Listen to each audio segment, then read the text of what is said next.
खामनाई साहब जो कि ईरान के जो सुप्रीम लीडर हैं, उनकी तरफ से ट्वीट आई कि जी जो मुसलमानों के हालात इंडिया, गजा और म्यांमार में ठीक नहीं है, जिस पे इंडिया के जो मिनिस्ट्री ऑफ एक्सटर्नल अफेयर है उन्होंने कहा है कि दीज कमेंट्स आर अनएक्सेप्टेबल। हमारी मिनिस्ट्री ऑफ एक्सटर्नल अफेयर्स ने बोला कि countries commenting on minorities are advised to look at their own record before making any observations about others.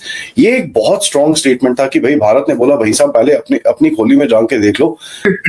तो जो हटाने वाली बात है उन्होंने इस तरह की बात की क्योंकि इस वक्त वो खुद बहुत प्रेशर में है। वो हानिया साहब का जो ईरान के अंदर घुस के जो इजराइल ने अटैक किया उसके ऊपर वो खुद उनकी पॉपुलैरिटी अपने उनकी स्टेक पर है, अपने ईरान के अंदर उनके खिलाफ से आवाजें उठ रही हैं। दुनिया के सबसे बड़े ब्रिज कश्मीर में बने के नहीं बने, दुनिया के श्रीनगर मॉल ऑफ श्रीनगर इतना बड़ा मॉल उधर बना के नहीं बना, वो उसे स्विट्जरलैंड बना दी, हैसियत तो उन्होंने चेंज कर दी। हमारी फॉरेन पॉलिसी दुश्मन या नफरत दोस्ती पे नहीं होती, हमारी फॉरेन पॉलिसी डॉलर बेस है।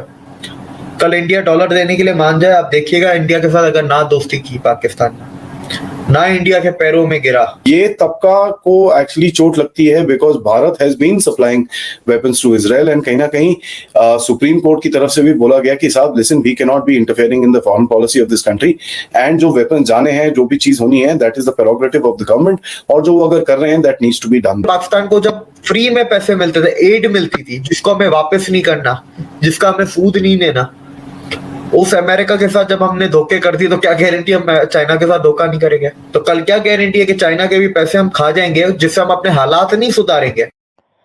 नमस्कार दोस्तों, ईरान ने एक बयान जारी करके कहा है कि भारत के मुसलमानों की स्थिति गाजा के मुसलमानों की ही तरह है। भारत ने ईरान के इस बयान पर कड़ा विरोध जताया है। वहीं पाकिस्तानी मीडिया ने ईरान के इस बयान को हाथों हाथ लिया है। तो आइए वीडियो में देखते हैं कि पाकिस्तानी मीडिया क्या कह रही है। और अगर आपको वीडियो अच्छी लगे तो हमारे चैनल को सब्सक्राइब कर लें और वीडियो को लाइक, शेयर और कमेंट्स जरूर करें। उन्होंने एक ट्वीट करा कल शाम को करीब 7:30 बजे इंडिया टाइम पे। उन्होंने बोला कि enemies of Iran, enemies of Islam has always tried to make us indifferent with regards to our shared identity as an Islamic ummah. We cannot consider ourselves to be Muslims if we are oblivious to the suffering that a Muslim is enduring in Myanmar, Gaza, India or any other place. Now ये बड़ा एक जबरदस्त सा tweet था, उन्होंने ये चीज डाली है सामने and he put India into the crown focus. जब पहले भी ऐसे उन्होंने चीजें बोली हैं, बट ये बड़ा एक इंटरेस्टिंग सा चीज है कि जो चीज गाजा में हो रही है उसको भारत के साथ रखने की कोशिश करी है और कहीं ना कहीं भारत को भी उसके अंदर एक इक्वेशन डालने की कोशिश की गई है।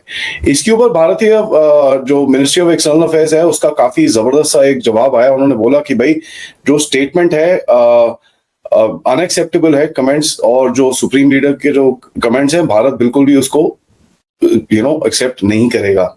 और यहाँ पर बोला गया कि we strongly deplore the comments made by the supreme leader regarding minorities in India and these are misinformed, unacceptable. उसके बाद एक स्ट्रॉन्ग सा एक स्टेटमेंट डाला गया which is something which is a crux point. उन्होंने, हमारी मिनिस्ट्री ऑफ एक्सटर्नल अफेयर्स ने बोला कि countries commenting on minorities are advised to look at their own record before making any observations about others. ये एक बहुत स्ट्रॉन्ग स्टेटमेंट था कि भाई भारत ने बोला भाई साहब पहले अपनी खोली में जान के देख लो दूसरों के ऊपर कमेंट करने से पहले, क्योंकि आपकी अपनी हालत इतनी खराब है, आप हमारे ऊपर आके चूचा करते हो, लेकिन पहले आप अपनी खोली में जान के देख लो कि भाई आपके देश में हो क्या रहा है। नाउ देखिए, थोड़ा इसके बारे में बैकग्राउंड में बात करते हैं। हमको सबको पता है Iran is a very strong Islamic country और वहां पर माइनॉरिटीज की हालत तो आपको समझ में आती ही होगी। कोई 20-30 साल लगे थे ईरान को पूरी तरह से मुस्लिम बनाने में जब इन्वेजन हुई थी, और उसके बाद जब ये जो भी रेवोल्यूशन हुई 1979 में, उसके बाद जो भी वहां पर माइनॉरिटीज थी और जो भी लोग थे वहां पर उनके साथ क्या हालत हुई है ये तो पब्लिक डोमेन में बड़ा क्लियरली ओपन है। वेस्टर्न पार्ट जो हैं वो जो गजा के अंदर जो सिचुएशन बनी है वो उसमें कुछ नहीं कर सके, तो अब उन्होंने एक नई डायरेक्शन इंडिया ली है। आप इस स्टेटमेंट को कैसे देखते हैं और इंडिया ने तो स्नब कर दिया, हालांकि वो उनकी बड़ी प्रेस्टिजियस पोजीशन है। तो ये उनको कमेंट करना चाहिए था, या कि आप समझते हैं कि वो ऑलरेडी भी उन्होंने कई दफा किए तो होगा, लेकिन इंडिया ने स्ट्रांगली असर्ट किया, इसको कैसे देखेंगे आप? साहब मेरे ख्याल में तो ये तवज्जो हटाने वाली बात है, उन्होंने इस तरह की बात की क्योंकि इस वक्त वो खुद बहुत प्रेशर में है। वो हानिया साहब का जो ईरान के अंदर घुस के जो इजराइल ने अटैक किया उसके ऊपर वो खुद उनकी पॉपुलैरिटी अपने उनकी स्टेक पर है, अपने ईरान के अंदर उनके खिलाफ से आवाजें उठ रही हैं। इसीलिए अल्टीमेटली, लेकिन उसमें बात यह है कि अगर आप उन्होंने बात की तो चाइना के मुसलमानों की बात करते, बीगर रोहिंग्या की भी बात करते थे। दूसरा चिल्ला साहब, जो मैं हमेशा ये कहता हूँ कि 2 बिलियन मुसलमान है, वो जहां भी है अबतर हालात में ये सिर्फ आप अगर ये ना कि इंडिया के अंदर जी उधर फलाने जगह इस जगह, ये जहां मिडल ईस्ट में देख लें, नो फंडामेंटल राइट्स, कोई हालात नहीं। और 42,000 गाजा के बंदे मारे जा चुके, दुनिया सारी खामोश होकर ना देख रही, सारी दुनिया खामोश होकर देख रही। ये तबका को एक्चुअली चोट लगती है because Bharat has been supplying weapons to Israel and कहीं ना कहीं सुप्रीम कोर्ट की तरफ से भी बोला गया कि साहब listen, we can not be interfering in the foreign policy of this country, and जो वेपन्स जाने हैं, जो भी चीज होनी है, that is the prerogative of the government, और जो वो अगर कर रहे हैं that needs to be done, there is no question. And उनको याद कराया कि किस तरह इजराइल ने भी हमारी हेल्प, हमारे जब हमको जरूरत थी उस टाइम पे हमारी हेल्प करी थी। ईरान को ऑब्वियसली उसमें चोट लगती है। ईरान की इतनी हालत खराब है कि भाई साहब 2 बारी आके इजराइल ने ईरान को ठोक चुके हैं। As a matter of fact पिछले 1-2 महीने पहले जब हमास के लीडर को ईरान के अंदर ही ठोका गया था, ईरान ने बड़ा छाती पीटी थी कि मैं ये कर दूंगा, मैं वो कर दूंगा, लेकिन एक तबके की एक मिसाइल तक लॉन्च नहीं कर पाया था।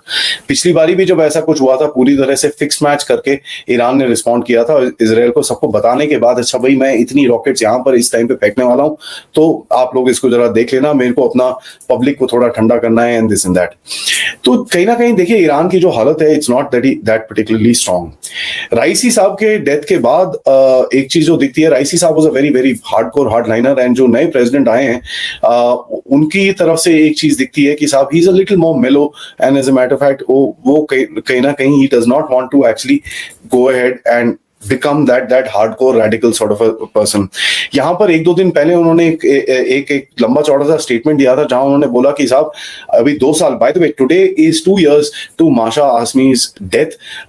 तो उसके टाइम पे उन्होंने कल परसों में एक स्टेटमेंट दिया था कि साहब जो मोरालिटी पुलिस है, हमने उसको बोला है थोड़ा सा काम डाउन करें और लेडीज को ज्यादा तंग मत करें।